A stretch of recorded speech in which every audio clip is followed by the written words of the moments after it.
da igreja. Paulo aqui faz sua defesa diante das acusações feitas por alguns membros da igreja de Corinto. Acusações que Paulo não estava sendo honesto com a igreja, né? Que ele na verdade dizia que ia visitá-los, mas não ia, que ele estava com duas conversas, que na verdade acusaram Paulo de integridade, né? De ser inconstante, de não ser íntegro, puseram em dúvida o que motivava Paulo, se ele estava com ganância no dinheiro, se ele tinha uma outra intenção.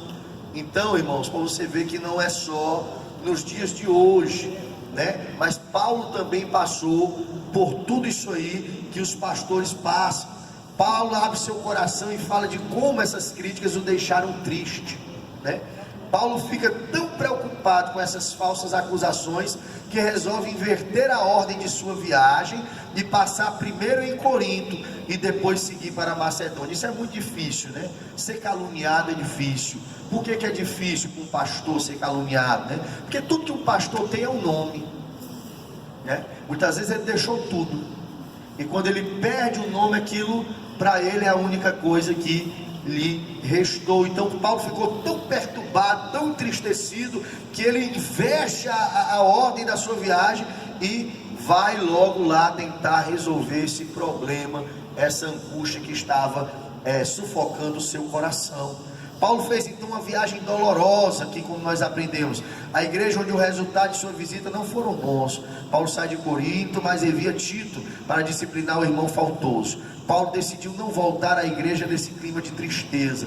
Em vez disso, Paulo escreve uma carta dolorosa, que foi levada por Tito, que produziu bom resultado nos crentes, de tal forma, quando Tito retorna, traz consigo boas notícias para o apóstolo, que muito alegra seu coração. Aí ele vai escrever ali no capítulo, quem pode abrir 2 Coríntios 7, 5 aí, bem conhecido o texto, né? Quando eu estava abatido, Deus me enviou, quem sabe de cabeça? Tito, né? Alguém achou aí? 7,5, quem pode ler aí? Alto e bom tom.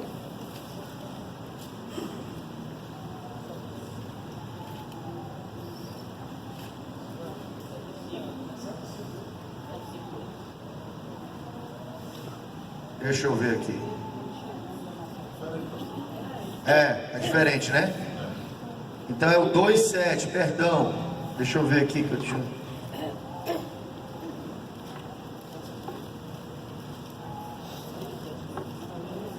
É o 2,7? 2,5. 7,6. Pronto. Pois lê aí, irmão.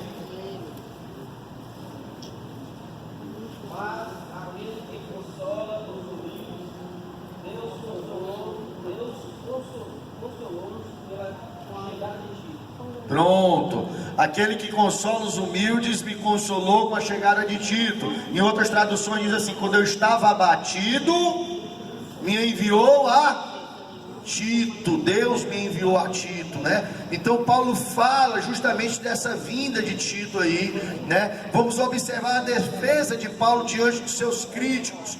Paulo ensina como o perdão tem um poder restaurador. No verso 7 ao 10, né? Paulo fala da importância dos irmãos perdoarem aquele irmão faltoso que amotinava os crentes contra ele. Paulo crente. Paulo era crente, viu, irmão? Paulo nos ensina a ser crente, porque ele vai ensinar e incentivar os irmãos a perdoar, porque naturalmente alguns irmãos gostavam do pastor Paulo. E aí quando viram tudo aquilo ali acontecendo e sabiam o que o sem vergonha tinha feito, e que ele não queria era disciplina, ficaram com raiva. Talvez começaram a excluir, a não saudar, a não falar. E aí Paulo tem notícias sobre isso e diz assim: não, perdoe ele, porque o perdão tem um poder de cura, tem um poder de restauração. O perdão pode transformar a vida dele. A força do perdão é algo tremendo. Aí ele começa a ministrar sobre o perdão, né? E ele foi a vítima, ele foi a principal vítima, vamos dizer assim. Paulo disse que eles deveriam perdoar o homem por amor a ele. Paulo diz que o perdão é um remédio que ajuda a curar o coração ferido. Paulo ele diz que eles deveriam perdoar por amor ao Senhor e por obediência. Paulo conclui esse assunto exortando a igreja sobre a vantagem que eles dariam a Satanás caso não perdoassem. Tá, gente? Vocês querem dar lugar ao diabo? Acho que é no verso 11 aí, o último versículo aí desse capítulo, se eu não me engano, ou pelo menos dessa epígrafe. Aí se querem dar lugar ao diabo e dar brecha para o diabo, então guarde o ressentimento e fique com ele. E aí vocês vão dar vantagem a Satanás, ele vai largar na frente nessa corrida. Vocês já vão começar o jogo aí dando 5 gols de vantagem para o diabo.